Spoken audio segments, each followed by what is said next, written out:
portion des Écritures aussi ce matin.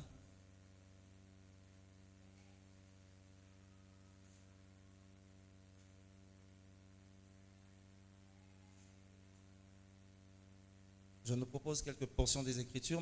Matthieu chapitre 21, du verset 28e au verset 32e, je lis au nom de Jésus.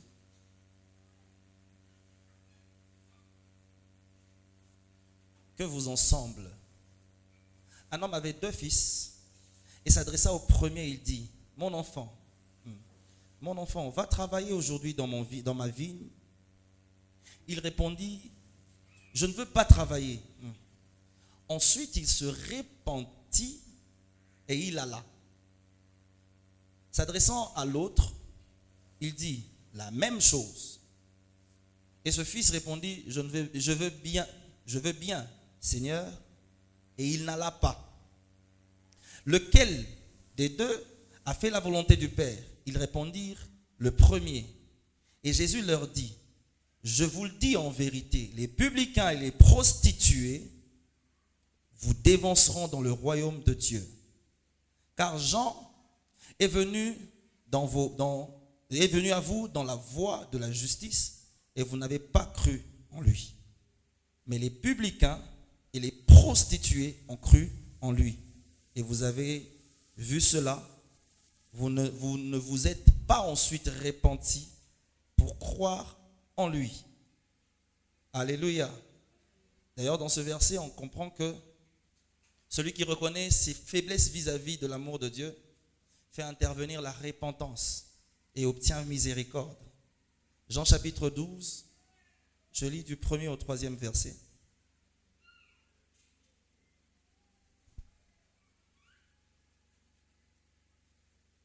Jean chapitre 12,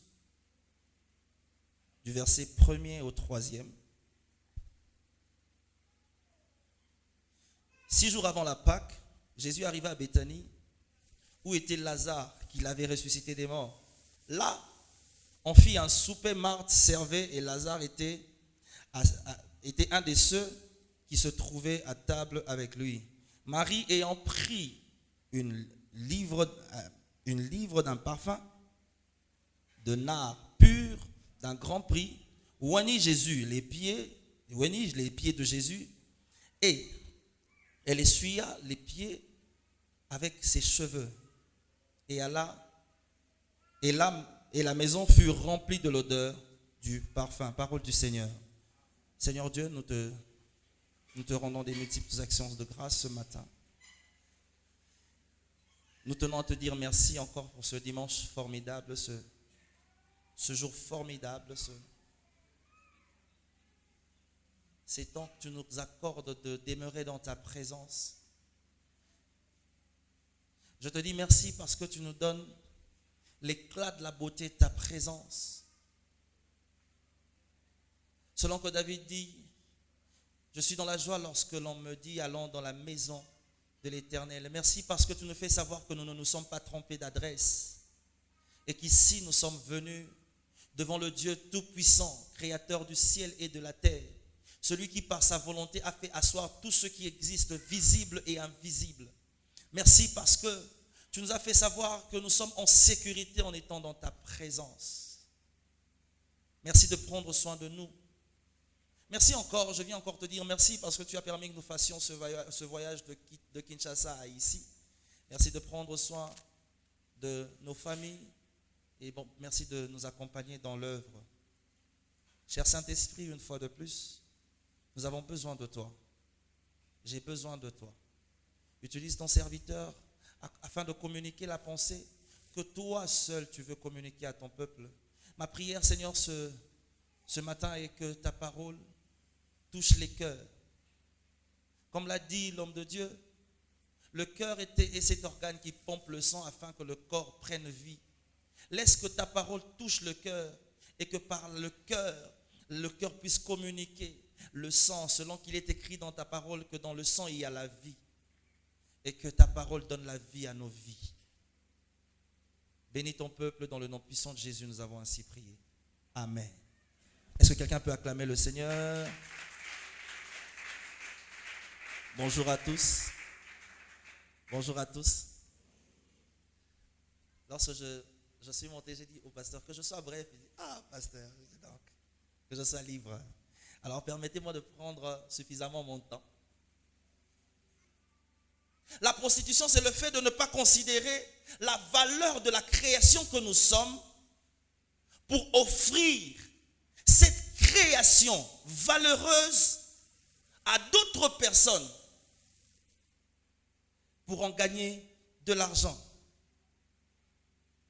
La prostitution, c'est le fait de négliger la valeur de la création que nous sommes.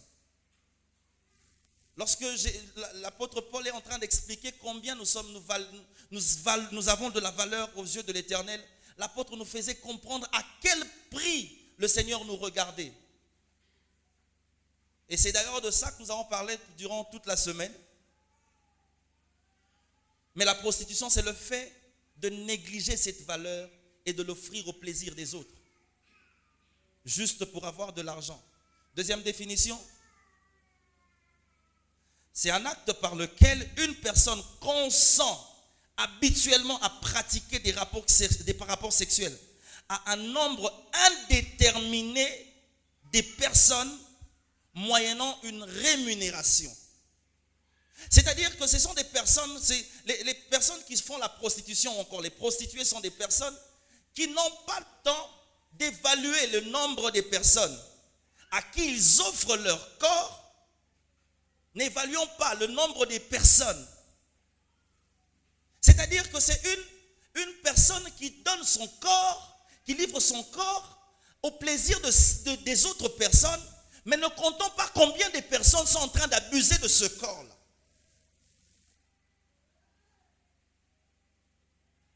Ne tenons pas compte, c'est-à-dire qu'elle n'évalue pas combien de personnes sont en train d'abuser de ce corps. Et chose étrange, c'est que la prostituée ne se rend même pas compte qu'elle arrive à coucher à des personnes qu'elle n'a jamais connues avant. La prostituée, c'est celle qui couche avec des personnes qu'elle n'a jamais rencontrées avant, qu'elle n'a jamais connues. C'est-à-dire que leur état d'âme ne lui concerne pas, ne la concerne pas. Leur état spirituel ne la concerne pas. Mais ce qui la concerne, ce qui est important pour elle, c'est de tirer de l'argent, le profit au travers de cet acte-là. Je parle de la prostitution physique. Quelqu'un qui ne sait pas avec qui est-ce que je couche. Un magicien, je ne sais pas. Un sorcier, je ne sais pas. Cela m'est égal. Puisque cette personne me donnera de l'argent, je me donne quand même.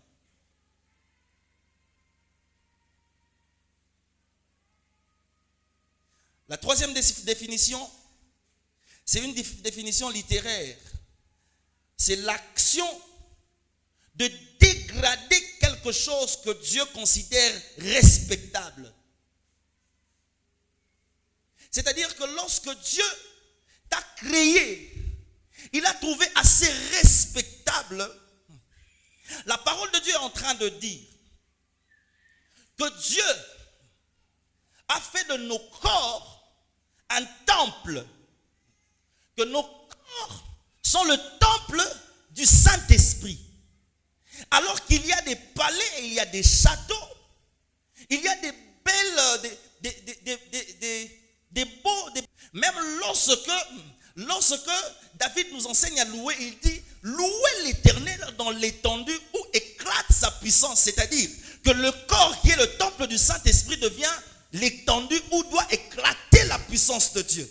Et la prostituée prend ce corps auquel doit éclater la puissance de Dieu, l'offre à la débauche, mais pour le plaisir des autres.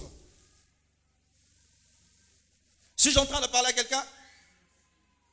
Et la Bible dit que votre corps est le temple du Saint-Esprit. Celui qui le détruira, ah j'aime ça. Celui qui le détruira, il ne dit pas sera détruit. Il ne dit pas que celui qui le détruira sera détruit. il dit que celui qui le détruira, Dieu le détruira aussi. C'est-à-dire que si c'était une destruction par principe, c'est-à-dire cela devra respecter les principes. Mais puisque c'est une destruction qui émane de la capacité de Dieu, c'est-à-dire que ta destruction émanera de la dimension de la grandeur de la main de Dieu. Autant la main de Dieu sera grande, autant ta destruction sera grande. Suis-je en train de parler à quelqu'un? Ou est-ce que je suis en train de choquer quelqu'un? Quatrième définition, ou dernière définition que j'ai trouvée, c'est celle d'exposer en public ce qui est censé être secret. Celle d'exposer en public ce qui est censé être secret. Le fait de rendre ce qui est sacré, qui est censé ne pas être vu de tout le monde, mais n'être vu que dans un certain cadre, mais nous commençons à le livrer à tout le monde, au public, le rendre public, quelque chose qui devait être caché, mais nous le rendons public. C'est comme une toilette publique. Une prostituée est une toilette publique. Ah, je pensais que tu dirais Amen. Oui, une prostituée est une toilette publique. Parce que celui qui vient se soulager dans cette toilette-là, la toilette ne la connaît pas. Si cette personne est infectée, elle ne connaît pas. Si cette personne est malade, elle ne connaît pas. Tout ce qu'elle fait, c'est de recevoir tout ce que tu reçois. Tout ce que tu as, je reçois. Et vous savez ce qui se passe avec la prostitution? La Bible dit que l'acte sexuel, lorsque la Bible parle de l'acte sexuel, la Bible dit les deux deviendront une seule chair. C'est-à-dire que lorsque tu couches avec quelqu'un, vous deux vous devenez un. J'entends quelqu'un dire Amen. J'ai envie de dire certaines choses. Mais je sens que je commencerai à toucher certaines sensibilités. Mais il est important que l'Église sache ces choses. Il est important que l'Église connaisse ces choses. Lorsque tu couches avec un occultiste, sache que vous savez ce qui se passe, c'est que on dit vous devenez une seule chair. Lorsque tu couches avec un démon, cela ne veut pas dire que il va habiter en toi des démons, non. Cela veut dire que toi aussi tu deviens un, parce que vous devenez une seule chair. Lorsque tu couches avec un sorcier, tu deviens un sorcier. Lorsque tu couches avec quelqu'un, et vous savez ce qui se passe, c'est que dans l'acte sexuel, il y a un transfert d'esprit. Un transfert d'esprit. Lorsque c'est dans le cadre, c'est l'Esprit de Dieu que vous faites des transferts. Lorsque ce n'est pas dans le cadre, ce sont les démons dont vous faites des transferts. Et vous savez, quand l'autre en a 500 et que toi tu n'en as que 3, vous faites 500 plus 3. Lorsque vous faites l'acte sexuel, il en a 503, toi aussi tu en as 503. Alléluia. C'est le fait de rendre public quelque chose qui est censé être secret. En réalité, c'est quelque chose qui est censé être honoré, mais dans le secret. Lorsque nous déshonorons, quoique dans le secret, c'est-à-dire que nous l'avons rendu public.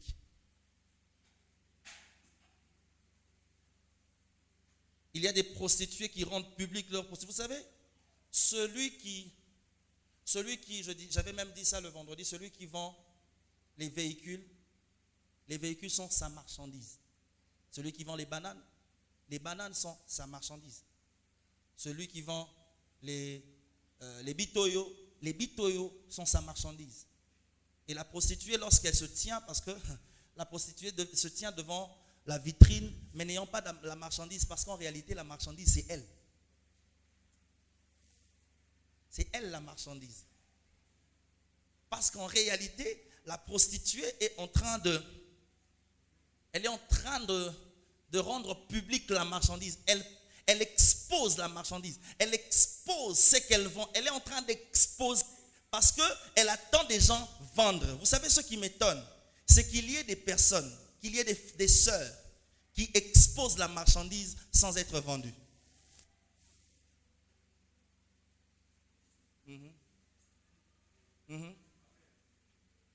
Des sœurs qui exposent la marchandise sans être vendues. Il y a des sœurs à l'église, pasteur, des prostituées, qui exposent des marchandises pour ne pas être vendues. Regardez les stories, les photos sur les réseaux sociaux. Une sœur qui se prend en photo, mais qui ne prend que les parties sensibles. Elle prend cette zone sensible et puis elle écrit en dessous la grâce de Dieu. Tu es une prostituée.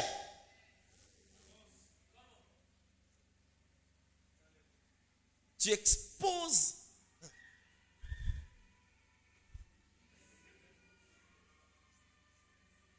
Attends, dis-moi, c'est quoi l'intention? Parce que la prostitution, c'est le fait d'utiliser toutes les parties qui servent à répondre aux désirs sexuels. Lorsque tu prends ta bouche qui est normale et puis au tenga mission, l'intention c'est quoi? De leur faire savoir que je sais faire la bise. Prostituée. Je connais une sœur qui est protocole à l'église.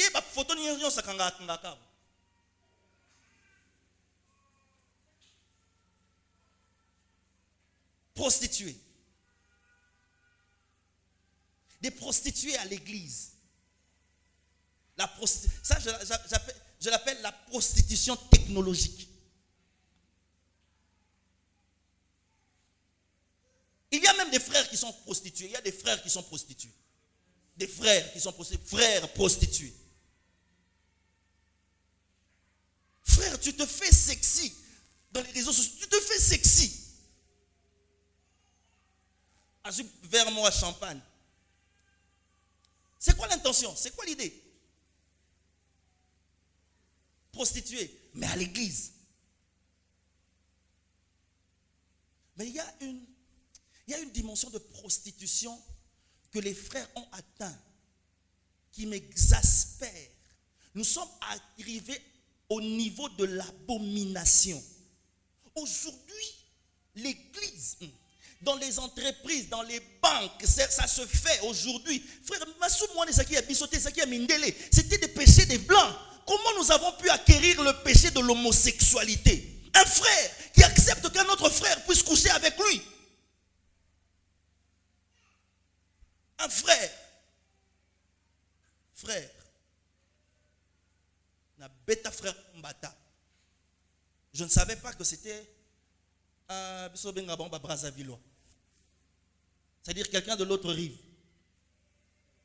Je ne savais pas qu'il était comme ça. On parlait, parlant. Bon, je voyais des symptômes. Jusqu'à ce qu'il essaie de poser un acte. Frère, quand tu rencontres quelqu'un, et tu demanderas pardon à Dieu. Déjà moi, pasteur, je trouve anormal qu'un frère touche un autre frère dans la main, à l'aise. Vous trouvez ça normal? Normal. L'homosexualité.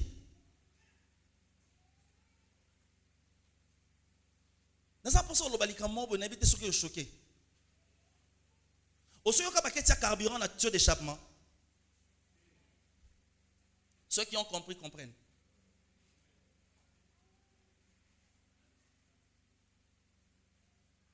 L'homosexualité, c'est de la prostitution. Il y a des gens qui se donnent, un homme qui se donne à un homme juste parce qu'on doit lui donner de l'argent. J'aimerais dire à quelqu'un, même lorsque tu es marié et que tu demandes de l'argent à ton mari juste parce que c'est ça la condition pour qu'il puisse te connaître, tu es une prostituée avec la bague au doigt. Oui. Chérie, je vais juste, avant même que tu me donnes un cadeau, achète-moi un terrain, prostituée. Comment elle fait pour avoir cet appartement de luxe? C'est la prostitution. Les prostituées les plus dangereuses. Et celles-là sont celles que le diable utilise pour attirer beaucoup. Il y en a même qui se sont infiltrés dans l'église, pasteur. Frère, hier je parlais avec le frère Jonathan. Je lui ai dit, frère, tu n'as pas encore rencontré. Ça va arriver. Ça va arriver où quelqu'un va te proposer beaucoup d'argent. Pourquoi? Parce que quand tu n'es pas encore célèbre, on ne voit pas ta beauté. Le jour où Dieu te rend public, même lorsque tu es vilain, tu deviens beau. Attendez, depuis tout ce temps-là, la femme de Potiphar n'avait pas remarqué que Joseph était beau. La beauté de Joseph n'est apparue que lorsque Dieu a commencé à faire prospérer Joseph dans la maison de Potiphar. La prostitution de Potiphar, de la femme de Potiphar, est celle qui s'est érigée dans mon pays. Les hommes n'aiment pas travailler. Ils cherchent des femmes qui ont des moyens pour soudoyer à leurs besoins. Et puis il y a des femmes comme ça qui vous proposent des biens. Combien de fois nous avons rencontré des personnes? Non, pas sur Moutouka. Non, pas sur appartement.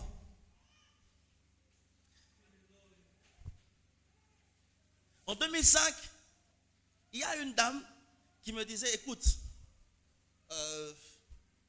et puis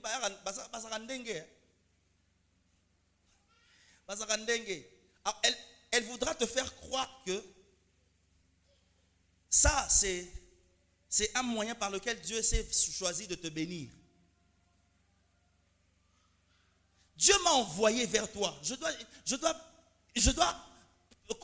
soutenir ton œuvre. Je dois soutenir ton ministère. La première chose, tu vois, tu habites d'abord avec les parents. Il faut que tu quittes la maison des parents. Cherche-toi d'abord une maison. Tu t'achètes une voiture à l'époque. La belle voiture, c'était la 190, la Mercedes 190. Tu trouves d'abord une Mercedes 190. Tu roules avec. Et puis elle rajoute en disant, en attendant, une manière de me dire indirectement qu'il y a encore autre chose qui est plus que ça. Et pendant ce temps-là, tu feras des calculs sur l'argent, pensant que tu t'es enrichi. Cependant, à chaque prostitution est caché un démon. Lorsque toi, tu penses qu'il te donne l'argent, il est en train de te retirer quelque chose que toi, tu ne sais pas. Combien de personnes ont commencé avec la grâce de Dieu, ont débuté avec la grâce de Dieu, mais lorsqu'ils se sont livrés à la prostitution, on leur a privé de la grâce. Ils montaient, et puis finalement, il a disparu. Combien nous avons connu comme ça? Combien? Frère, lorsque ça t'arrive, Boyango, dis à ton voisin Boyango.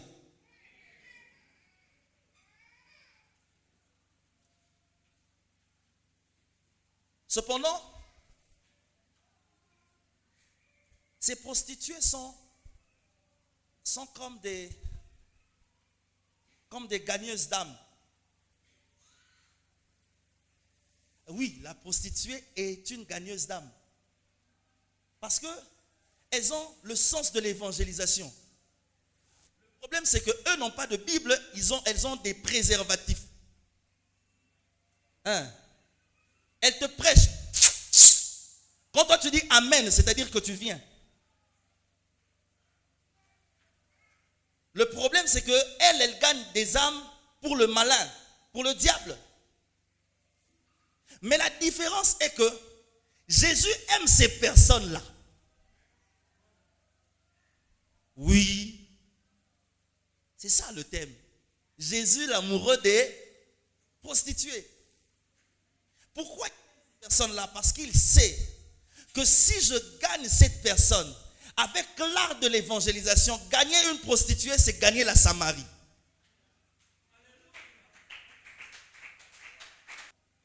J'ai lu dans Matthieu au chapitre 1er, la Bible est en train d'étaler la généalogie de Christ. Et d'ailleurs dans Hébreux 11, permettez-moi de lire, est-ce qu'on peut lire ça? Hébreux chapitre 11, je lis le verset 31 et le verset 32.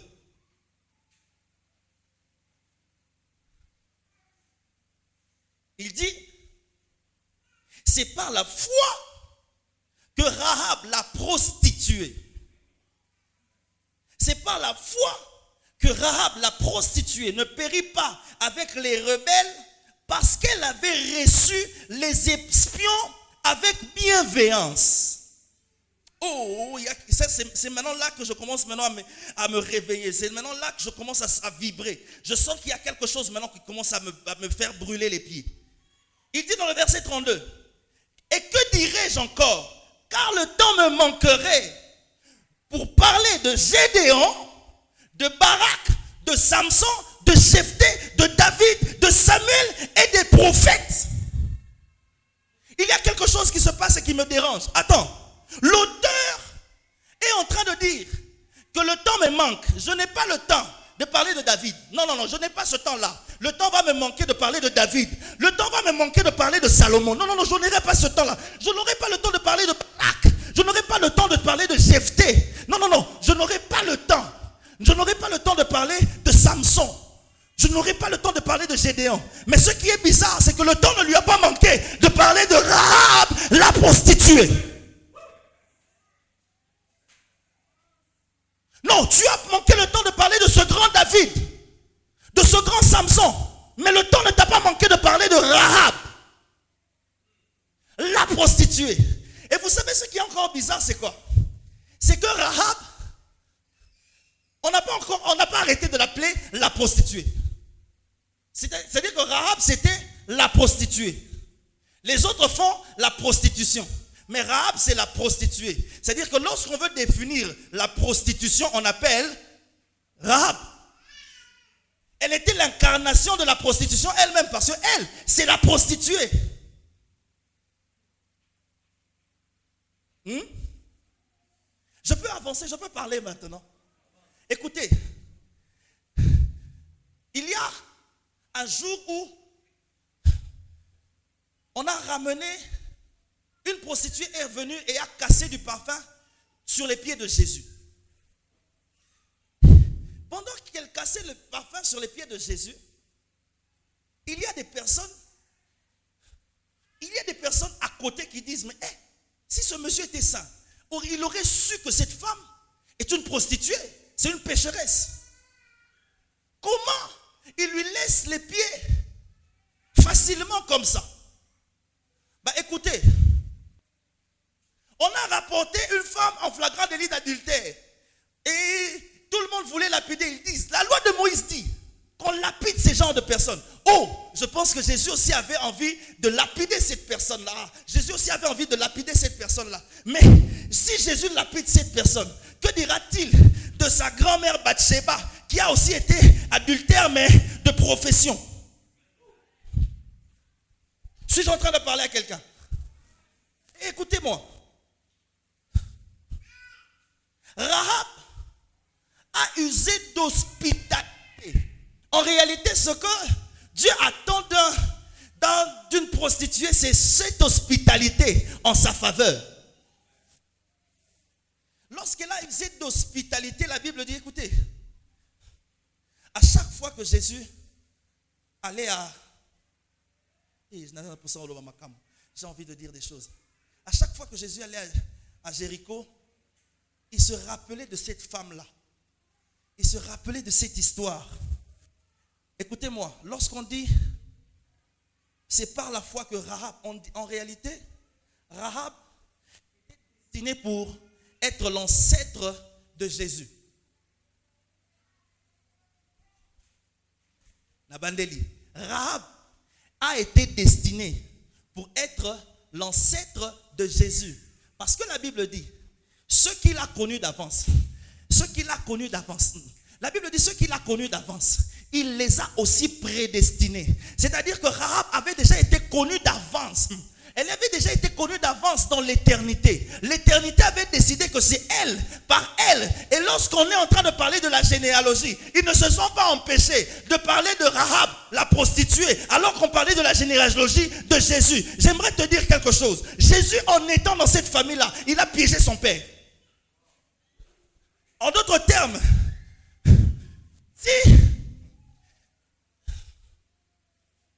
pourquoi je dois te condamner? Parce que certaines choses duquel je dois te condamner se retrouvent dans ma famille. C'est à cause de cela que Jésus dit, il n'y a point, pour ceux qui sont en moi, il n'y a point de condamnation. Il n'y a plus de condamnation pour ceux qui sont en Christ. J'aimerais te dire quelque chose. C'est vrai que tu as fait la prostitution pendant longtemps, mais Jésus ne te condamne pas, il te tend la main. Il a juste besoin de ces capacités-là pour l'évangile. Oh, suis-je en train de parler à quelqu'un? Pendant que tu es en train d'user d'hospitalité pour le diable, Jésus est en train de te tendre la main, il t'attend. Jésus a besoin de toi. Lorsque j'imagine seulement lorsque Josué, écoutez, lorsque vous lisez Josué chapitre 6 au verset 22, la Bible dit, allez dans la maison de prostituée. J'aime la version d'Arby, dit, allez dans la maison de la prostituée. Allez dans la maison de la prostituée et sortez la femme. Oh, il y a un problème. J'aimerais te dire quelque chose. Lorsque Dieu t'a créé, il ne t'a pas destiné à être mendiant, sorcier, tel que tu es. Il ne t'a pas destiné à être ce que tu es en mal, mais il t'avait destiné à être ce que tu devais être en bien. Mais le problème, c'est que tu t'es retrouvé dans la maison d'eux. Oh, si je suis en train de m'adresser à quelqu'un. Je reprends. Il dit, allez dans la maison de la prostituée et sortez la femme. C'est-à-dire que lorsque vous allez dans la maison de la prostituée, sortez celle qui sera la grand-mère du Sauveur. Je suis venu dire à quelqu'un, c'est pas à cause de ta situation actuelle qu'on peut définir ce que tu dois être. Ce que tu dois être, ce à quoi tu es appelé à être. Dieu l'avait déjà prédestiné dans l'éternité. Le problème, c'est que tu t'es juste retrouvé dans la maison de... J'ai envie de dire à quelqu'un ce matin, ce n'est pas ta situation actuelle qui détermine ce que tu es. Ce n'est pas parce que tu n'es pas encore marié que tu n'es pas appelé à être marié. Je me mets à la place du jeune frère de Rahab qui disait, tu vois, cette fois-ci, tu vois, moi, je prends la décision, je n'entrerai pas dans cette maison-là, c'est la maison de la prostituée. Mais écoutez, ce jour-là, si tu dois être sauvé, tu n'as pas d'autre choix. Cette maison de la prostituée, c'est ça la clé du salut. J'aimerais dire à quelqu'un, il y a des personnes qui sont négligées aujourd'hui à cause de leur situation actuelle, mais en réalité, ce sont les clés du salut de toute la famille. La Bible dit que Rahab est la seule qui a été sauvée de la destruction de Jéricho, et cependant, c'est sa famille qui en a bénéficié. Pourquoi? Ils se sont retrouvés dans la maison de Rahab, la prostituée. J'aimerais te dire quelque chose. Parfois, on te néglige aujourd'hui, mais on ne sait pas que ce que tu es aujourd'hui, n'annule pas ce que Dieu a destiné dans ta vie. Est-ce que je peux avancer? Rahab, la prostituée. Je peux vous dire quelque chose, je vais vous choquer. Vous savez pourquoi Lazare est ressuscité?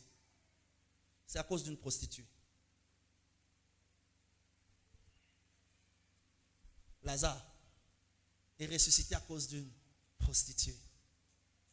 Tu me poses la question, mais comment? Bah écoutez, le jour où, parce qu'en réalité dans la famille de Lazare ni sa sœur Marthe ne connaissaient Jésus. La personne qui a rencontré Jésus, c'était Marie. Or, Marie, c'était la prostituée de Béthanie. Cette prostituée réputée, j'aimerais te dire quelque chose. Ce n'est pas parce que tu as la réputation détruite aujourd'hui que Dieu n'a pas d'avenir pour toi. Marie avait une réputation déjà abîmée, mais un avenir était déjà assuré. J'aimerais te dire quelque chose. Ton passé n'annule pas ce que Dieu a prévu. Le plus important pour toi, c'est de retourner vers le Seigneur parce que c'est lui qui détient ton avenir. Rencontrer Dieu ne sont pas pressés à servir. Ont besoin d'entendre des instructions. Des gens, les prostituées sont habituées à dire oui, oui, oui. C'est comme la femme de Osée qui a dit oui, oui. Cependant, elle n'était pas prête à servir. Apprenez d'abord à comment servir Dieu avant de vous atteler à servir. Marthe, tu n'as pas rencontré Jésus, mais tu t'attelles à servir. Alléluia. Alléluia. Dans cette histoire, il y a deux prostituées en réalité. Il y a une prostituée qui a juste reçu l'information, mais il y a une autre prostituée qui a rencontré. Lorsqu'elle a rencontré Jésus, elle a cassé Pendant que Judas était en train de se plaindre, c'est un parfum. D'ailleurs, l'estimation du prix de ce parfum était remontée à un salaire d'une année d'un fonctionnaire. Et donc, quand je parle de fonctionnaires, je ne parle pas de nos fonctionnaires à nous. Parce que ce sont nos fonctionnaires qui sont un peu moins payés. Les fonctionnaires en Europe, dans d'autres cieux, sous d'autres cieux, un fonctionnaire peut toucher $1 400 le mois. Et quand tu as le salaire d'une année, ça te fait combien? Et c'était le prix de ce parfum qu'elle avait cassé. Ah, Judas a reconnu l'odeur. Parfum haut. Il y a des gens qui, quand ils passent, tu sens que ça, c'est un parfum, mais chicho. Mais ça, mon sous les qui parfum. Oh, son. Quand Judas a entendu, parce que la Bible dit, toute la maison sentait ce parfum, toute la maison. Quand Judas a senti ça, non. Ça là. C'est un parfum très cher. On peut vendre, on aura de l'argent. Jésus lui dit, laisse-la faire ce qu'elle fait. Elle est en train de garder. Pendant qu'elle gardait, Moutounion, ça comprenait de quoi est-ce que Jésus parlait. Lazare, son frère, meurt. Donc Lazare tombe malade. On appelle Jésus. Batindeli message moro séduction. Jésus, Lazare, non seulement Lazare, ton ami Lazare, c'est-à-dire na séduire yo, comprendre que moutobe là, c'est pas n'importe qui. La personne qui est malade là, c'est ton ami, quelqu'un que tu portes dans ton cœur. Ton ami Lazare est malade. Ça n'a rien fait à Jésus. Lazare meurt 4 jours. Jésus vient. Certaines personnes peuvent commencer déjà à murmurer. Attends, quand il était malade, tu ne venais pas, c'est maintenant que tu viens. D'ailleurs, Marthe n'a pas hésité de le lui dire. Si tu étais là, mon frère ne serait pas mort. Écoutez-moi. Cependant, Marthe était en train de servir. Marie ne servait pas. Celle qui servait n'a pas eu le temps d'entendre exactement ce que Jésus est capable de faire. C'est comme ça que ceux qui servent Dieu sont des idolâtres. Leur Dieu, c'est le service. Suis-je en train de parler à quelqu'un? Ceux qui servent Dieu sont des idolâtres. Leur Dieu, c'est le service de Dieu qu'ils rendent. Marie a compris que je ne peux pas servir Dieu de n'importe quelle manière. Il faut que j'apprenne de Dieu comment le servir. Et lorsque Marie a appris, le jour où Jésus est venu dans la tombe de Lazare, Jésus pose la question, où l'avez-vous mis? On l'emmène devant le sépulcre. Pendant que Jésus s'avance, Marthe, qui n'a pas entendu, qui n'a pas appris comment Jésus savait faire apprendre comment le servir, elle n'a pas appris cela. Marthe donne une information à Jésus. Jésus, pourquoi tu y vas? Il est mort il y a 4 jours. Là, il sent déjà. Je vous dis maintenant pourquoi Lazare est mort à cause d'une prostituée. Lorsque Marthe est en train de dire à Jésus, il sent déjà, Jésus s'est rappelé que j'ai gardé une odeur qu'une prostituée, qui est la sœur de Lazare, avait répandu sur mon pied. Pendant que vous sentez l'odeur de la mort, moi je sens l'odeur du parfum. C'est la raison pour laquelle Jésus lui a dit, non, elle est en train de garder, elle n'a pas gaspillé, elle a gardé. J'aimerais te dire quelque chose.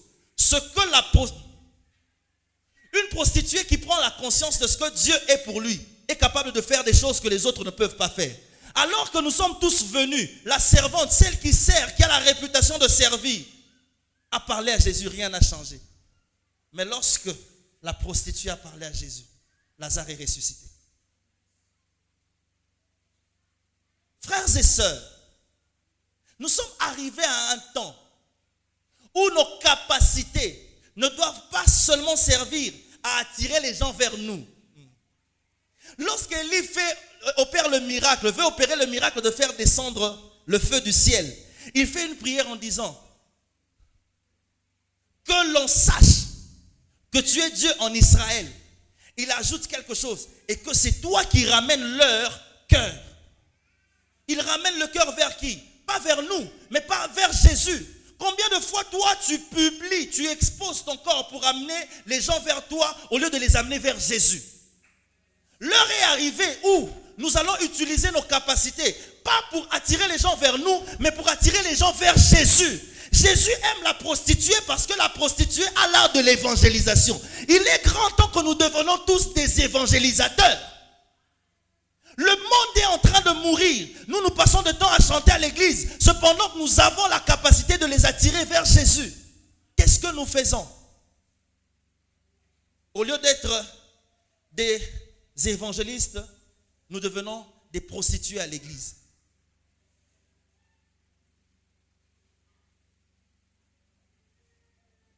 Des prostituées à l'église. Vous, pasteur, vous trouvez que c'est pas, vous trouvez ça normal que l'on trouve des sextapes, mais des hommes de Dieu? Sextape d'un homme de Dieu. C'est-à-dire que tu t'es prostitué à point que lorsqu'on a publié la marchandise, tu as sali l'image de Dieu. Cependant, tu avais pour devoir. Nous sommes devenus des prostituées, mais à l'église. Suis-je en train de m'adresser à quelqu'un? Mon besoin est de changer ton cœur. Nous avons quelque chose à donner au Seigneur. Nous avons quelque chose à faire pour le Seigneur. Nous n'avons pas seulement à publier comment nous savons nous habiller. Nous n'avons pas seulement à publier comment nous savons nous présenter. Nous n'avons pas seulement à publier comment nous savons parler. Nous avons besoin de publier. La Bible dit, je publierai tes louanges. Nous avons besoin de publier les capacités d'agir que Dieu a au monde. Parce qu'il y a des personnes qui ont besoin de Dieu, mais ne savent pas comment l'avoir. Par nous, ils peuvent l'avoir. Mais qu'est-ce que nous faisons? Nous attirons les gens vers nous. Pensant que nous les attirons vers nous les attirons vers le diable. Quelqu'un me dit, je suis beau. Je dis, oui, je suis beau pour le Seigneur. Ma beauté sert à évangéliser. Et à quoi sert ta beauté à toi? À quoi sert ta beauté à toi? Des prostituées. Vous pouvez vous imaginer qu'à l'église, des sœurs s'habillent sexy pour attirer les attentions des serviteurs et des pasteurs, pour séduire. Tu viens te prostituer, pas à l'extérieur, mais à l'église. Prostituée que tu es, prostituée que tu es, prostituée, prostituée. En Swahili, Musharati. Musharati. J'aimerais te dire quelque chose. L'heure est arrivée où nous devons arrêter le Musharati et servir le Seigneur. Utiliser nos dons, nos capacités, parce que le Seigneur nous l'a donné pour son intérêt à lui. Jésus est l'amoureux des prostituées, pas pour qu'ils restent dans la prostitution, mais pour qu'ils se servent de ce qu'eux sont pour l'intérêt du royaume. Combien de fois ça choque, c'est choquant. C'est choquant de voir des personnes qui viennent à l'église avec l'intention, pasteur, démon que tu es, Musharati. Pasteur Wanana Kozoye, pasteur Ngabala Abala. So Ozolenin. C'est Yorana Bisayo. Yorana Bisayo. On a fait l'évaluation du nombre de femmes au monde. Et on s'est rendu compte qu'il y avait beaucoup de femmes que des hommes. Mais j'aimerais juste te dire qu'il y ait beaucoup de femmes ou pas. Sache que la femme a déjà été tirée d'un homme. Aussi longtemps que tu es, il y a un homme quelque part qui t'attend. Tu n'as pas besoin de séduire quelqu'un pour t'avoir. Un homme est en train de te chercher. Moutouma ce qui singa lobby, c'est tangozo kabaka nzoto wana na no balite. Tango mobali wana obala yo. Oza nzoto muso opesa. Tezaka nzoto wana ndo opesa.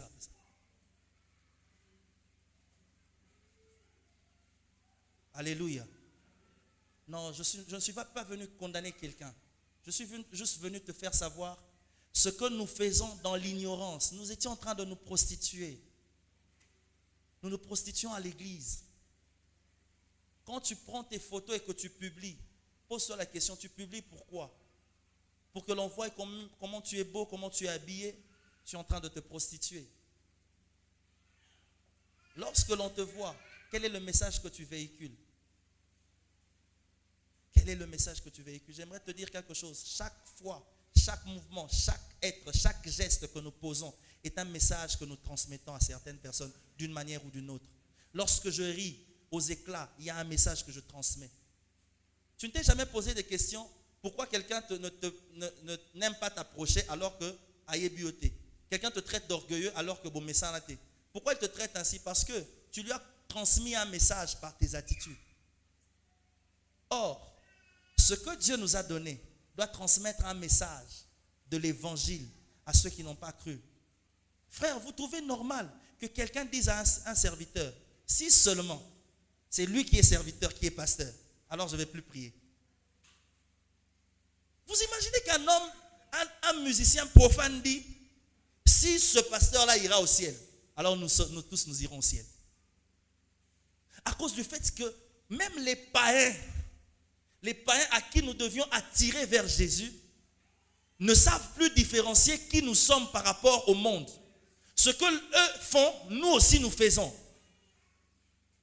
Je viens dire à quelqu'un, nous sommes appelés à agir différemment. Nous sommes appelés à vivre différemment. Et la Bible dit, Paul est en train de dire, lorsqu'il a plu à celui qui m'avait, depuis l'éternité, mis à part, apôtre Paul, mis à part, alors que tu tortures l'église, tu massacres l'église, mis à part, non. Il m'avait déjà mis à part. Mais le problème, c'est que je me suis retrouvé en train de persécuter l'église. Rahab avait été mise à part pour être l'ancêtre de Jésus, mais s'est retrouvée dans la maison de la prostituée. Dans quelles circonstances tu te retrouves? Peu importe la circonstance, je suis juste venu te dire qu'il y a une prédestination qui t'avait déjà été adressée. Dieu t'avait déjà prédestiné à des grandes choses. Mais le problème, c'est la prise de conscience. Tu avais déjà été prédestiné. Pourquoi nous continuons à être prostitués à l'église? Prostitués. Pasteur, j'ai connu des problèmes lorsque j'ai appris qu'il y avait des serviteurs de Dieu. Tu rencontres une sœur qui te dit, pasteur, je connais la maison de ce pasteur-là. Mais lui, tu connais. Oui, pasteur, je connais, je sais même où il cache ses préservatifs. Des pasteurs qui se prostituent à l'église. Hier, nous étions en train de parler d'un pasteur qui sort avec les femmes des autres pasteurs de son église. Un pasteur qui communique des femmes, qui donne des femmes avec qui il a couché aux hommes. Dis, toi tu te maries quand? Ok, bon, puisque tu ne te maries pas encore, dis, toi tu es où? Montre où je suis. Demain vous allez vous marier. Il donne l'argent et puis vous vous mariez. Prostituées. Nous avons des pasteurs prostitués. Pasteurs prostitués. Jésus ne nous a pas appelés à détruire les vies. Christ faisant la prière, il dit, je n'ai perdu aucun de tous les brebis que tu m'as donnés. Combien de brebis du Seigneur nous avons perdu dans notre prostitution? Combien de brebis du Seigneur? Frère, tu viens à l'église, tu as ciblé une sœur. Tu ne t'es pas arrêté sur cette sœur-là, tu as pris encore une autre. On te retrouve avec 17 fiancés dans l'église. Toi-même, frère, au balanay. Pasteur, tu ne veux pas te marier. Je ne suis pas en train de parler de quelqu'un. Pourquoi tu ne veux pas te marier? Prostituée. Bien-aimé, ce matin, je suis juste venu nous faire savoir que le Seigneur a fait de nous un don. Il a fait de nous un don. Nous sommes la créature la plus parfaite de la création. Lorsque Dieu était en train de créer le monde, la Bible dit que Dieu créa les cieux et la terre. Je vais scandaliser quelqu'un. Je vais choquer quelqu'un. Dieu a créé les cieux et la terre. Lorsque Dieu dit, Dieu veut créer l'homme, lorsque Dieu crée l'homme, voilà, n'a choqué. Lorsque Dieu crée l'homme, Dieu n'a pas créé l'homme. Je reprends. Lorsque Dieu crée l'homme, Dieu n'a pas créé l'homme. Nabandeli, lorsque Dieu crée l'homme, Dieu n'a pas créé l'homme. Parce que l'apôtre Paul dit, il nous a connus avant la fondation du monde. C'est-à-dire que l'homme a été créé avant même qu'il ne puisse le créer dans la création. c'est la raison pour laquelle il ne dit pas créons l'homme, il dit faisons.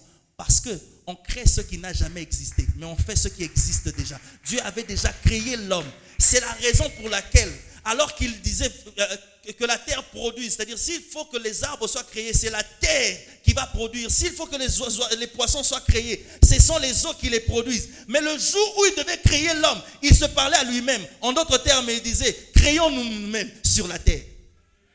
Quelle créature parfaite. Il dit, faisons l'homme à notre image et selon notre ressemblance.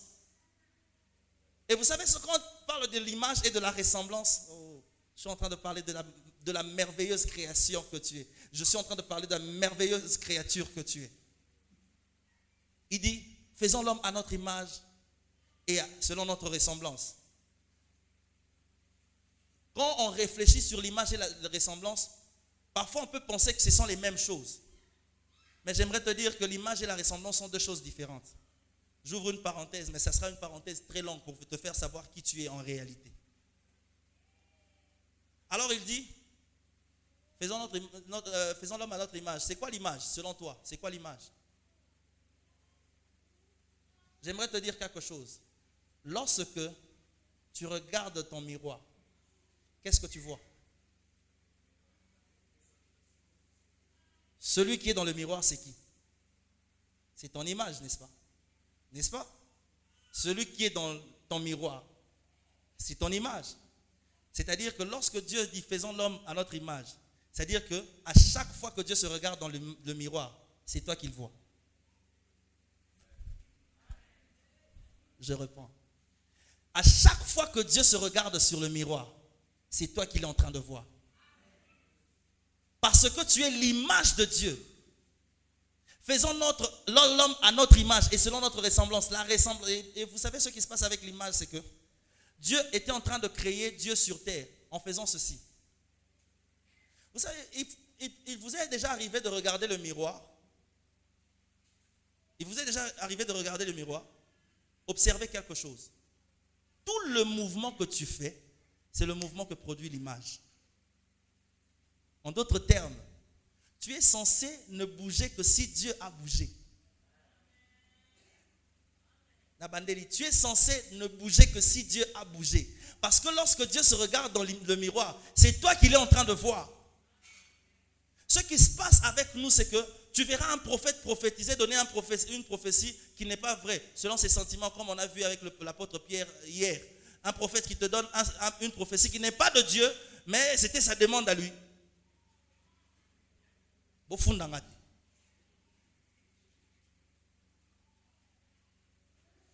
Pourquoi? Parce que tu veux parler, tu veux bouger lorsque Dieu n'a pas bougé. Le prophète ne doit parler que lorsque Dieu a parlé. Tu ne peux pas parler que lorsque Dieu n'a pas parlé. Je te présente maintenant la création que tu as, la créature que tu es. À chaque fois que tu bouges, c'est que Dieu a bougé pour que tu bouges. C'est comme ça que Christ dit, je fais ce que j'ai vu mon Père faire. Pourquoi les grandes choses ne se produisent pas? C'est parce que tu ne vois pas Dieu faire. C'est comme ça que tu sers Dieu sans voir Dieu servir. Et la ressemblance veut dire avoir la capacité de faire, agir, produire, reproduire comme. C'est-à-dire que tel que tu es là, la Bible dit dans Psaume que vous êtes des dieux. Dieu dit à Moïse, je t'ai fait Dieu devant Pharaon. Lorsque Dieu t'a créé, il t'a créé Dieu. Mais quand est-ce que nous avons perdu la divinité?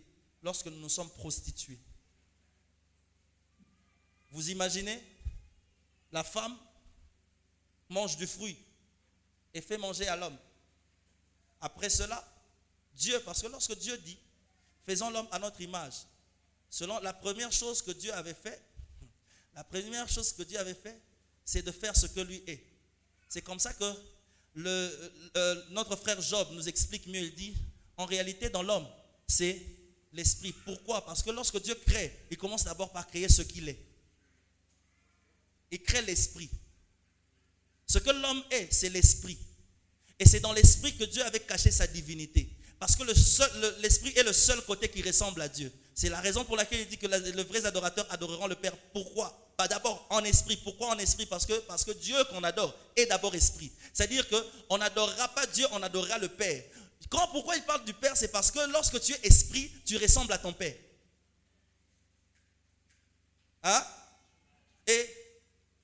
l'homme pêche, l'esprit est le seul côté qui ne pêche pas. Non, l'esprit est le seul côté qui ne peut pas pécher. Et lorsque l'homme pêche, Dieu qui est omniprésent, pourquoi l'homme a péché? L'homme, c'est parce que la femme a été séduite à la prostitution du serpent. Et lorsque l'homme a péché, nous nous sommes prostitués dans le jardin. Dieu est venu, Dieu qui est omniprésent, omnipotent. Dieu qui voit tout, qui sait tout. La Bible dit que Dieu descend dans le jardin et ne voit pas l'homme. Pourquoi il ne voyait pas l'homme? Parce que la chose qui ressemblait à Dieu, qui n'était pas le péché, avait disparu. C'est comme ça qu'il posait la question. Où te caches-tu? Donc, non, tu te caches où? Parce que la chose de moi, je ne la vois pas. Celle qui est de moi, je ne la vois pas. Plusieurs fois que nous nous prostituons, nous éloignons la divinité que Dieu a placée en nous. Plusieurs fois, toutes les fois que nous prenons le temps de nous prostituer, la divinité qui est en nous disparaît. Mais Christ est monté sur la croix pour restaurer en toi la divinité. C'est comme ça que lorsqu'il est monté, il a déversé son esprit qui a répandu sur nous des dons. J'aimerais te dire quelque chose, que Christ sur la croix a restauré ta divinité, mais c'est ta conscience qui doit saisir et prendre possession de cette divinité-là. Dieu t'a appelé, et Dieu t'a créé et t'a destiné déjà dans des grandes choses. La situation actuelle et le simple fait que tu continues à demeurer dans l'ignorance et dans l'inconscience te maintient dans la même position. Tu es Dieu. La Bible dit, lorsque nous prions, que ta volonté soit faite sur la terre. Pourquoi comme au ciel? Parce qu'en réalité, au ciel, il y a des fils. Et les fils sont esprits, sont ceux qui ont la sémence de Dieu. Mais est-ce que dans le ciel, il y a des pauvres? Pourquoi tu es pauvre? C'est parce que ton corps se prostitue. Pourquoi tu n'arrives pas à être à ressembler à l'image que Dieu a déposée en toi? C'est parce que ta vie continue à se prostituer. Ce matin, j'aimerais inviter quelqu'un à dire à Dieu, Seigneur, à partir de maintenant, c'est toute ma vie qui doit t'appartenir. Je ne veux plus me prostituer ni d'une manière ni d'une autre. Ni d'une manière ni d'une autre.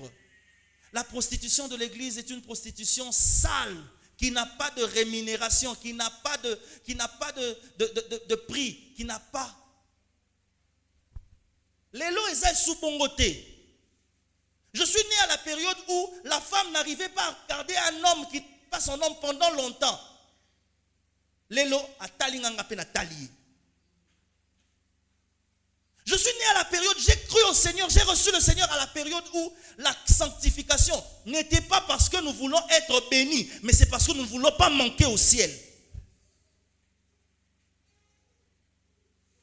Combien aujourd'hui viennent à l'église parce qu'ils ont besoin du ciel? J'ai dit tout à l'heure que mon message était un message de sanctification. C'est le message que l'église n'aime pas. Je peux vous faire le constat. Regardez les chaises qui sont devenues vides. Pourquoi? Parce que ce sont des messages qui ne plaisent pas aux gens. Nous sommes arrivés à un temps où nous devons vous ramener au véritable évangile, où nous devons vous faire savoir que le péché t'emmène en enfer. Quand tu pêches, tu meurs. Le salaire du péché, c'est la mort. Oui, il faut qu'on le dise à l'église. Je serai très satisfait en sortant lorsque je dis au Seigneur, Seigneur, j'ai fait ce que tu voulais que je fasse. Je peux beau te dire que Dieu te bénira, Dieu t'emmènera loin, mais je dois te dire que tu ne dois pas être béni et aller en enfer. La Bible dit, à quoi sert à un homme de gagner tout et de perdre son âme? Lorsque nous avons cru au Seigneur, nous avons cru au Seigneur en tant que Seigneur d'abord, Sauveur après. Aujourd'hui, c'est Sauveur d'abord. Et parfois, Seigneur, non. Quelqu'un peut me dire combien le Seigneur a pris le soin de conduire sa vie?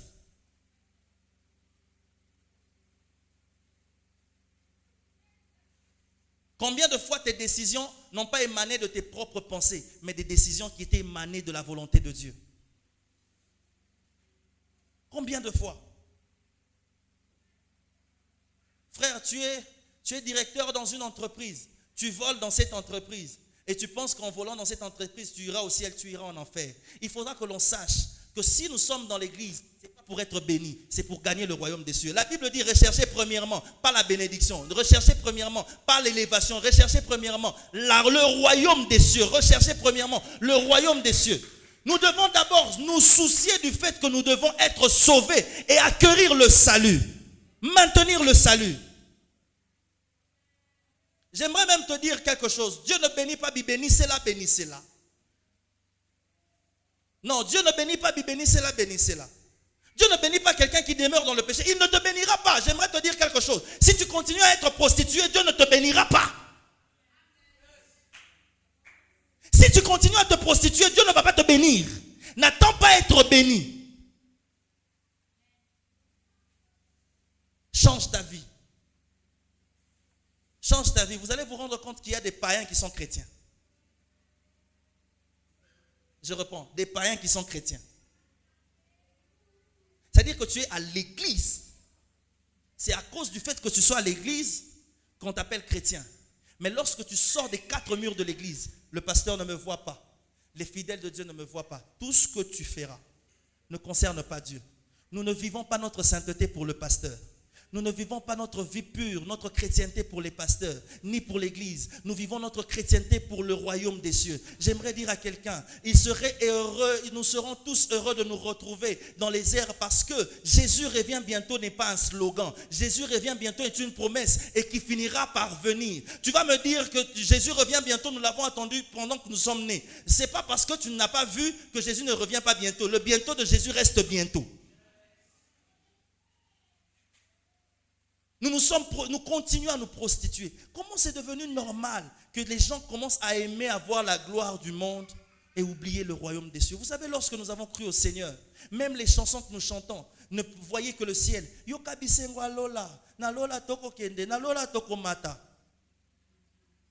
Aujourd'hui, Satan a à la gauche.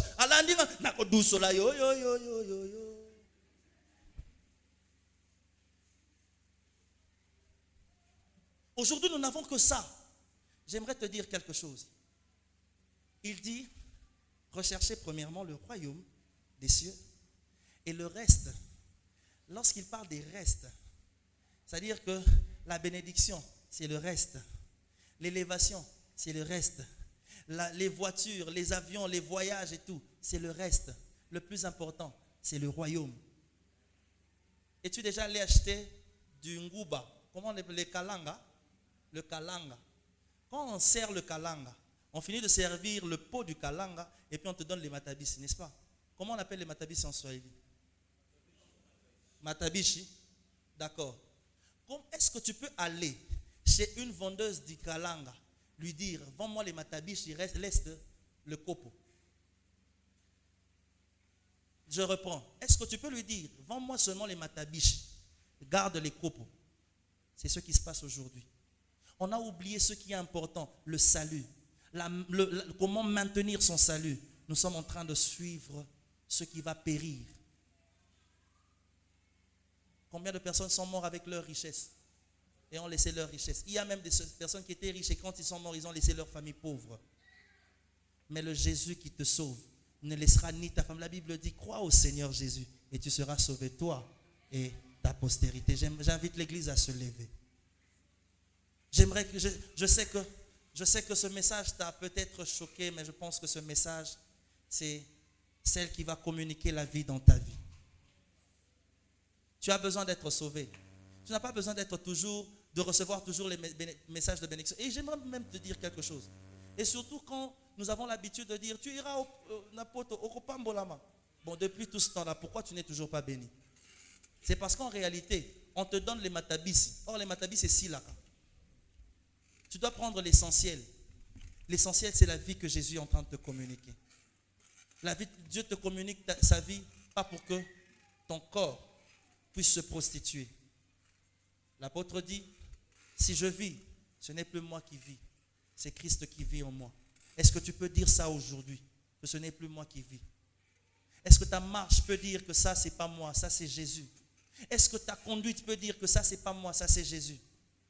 Oh, j'aimerais te dire quelque chose. Je souhaite, Jean est en train de dire, je souhaite que tu prospères à tous égards. Ah, j'aime ça. Il dit, je souhaite que tu prospères à tous égards. Mais il donne une condition. Il dit, comme prospère l'état de ton âme. C'est-à-dire que l'âme doit prospérer. L'âme prospère dans la sainteté. L'âme prospère dans l'attachement à Jésus. L'âme prospère dans la conscience de ce pourquoi nous avons cru au Seigneur Jésus. Tu ne peux pas prospérer dans tous égards pendant que ton âme ne prospère pas. Lorsque tu pêches, c'est ton âme que tu es en train de détruire. Lorsque tu te prostitues, c'est ton âme qui est détruite. Mais lorsque tu t'attaches à Dieu et que tu le laisses conduire, il fait prospérer ton âme et les tous égards te sont acquis. Je souhaite que tu prospères à tous égards. Mais comme prospère l'état de ton âme. Oh Seigneur, je te dis merci parce que je suis rassuré que le message que tu voulais qu'on transmette à ton peuple a été acquis. Je n'ai pas fait le plaisir du cœur du peuple, j'ai fait le plaisir du cœur de Dieu. Seigneur, je te dis merci parce que toi, tu voulais communiquer ta vie. Et c'est ce que nous voulons communiquer. J'aimerais que tu dises à Dieu, Seigneur, ma vie doit t'appartenir à toi et à toi seul. Ma vie doit t'appartenir à toi et à toi seul. Que quelqu'un élève sa voix et parle à Dieu. J'aimerais que tu parles au Seigneur. Dis à Dieu, Seigneur, je veux t'appartenir. Je veux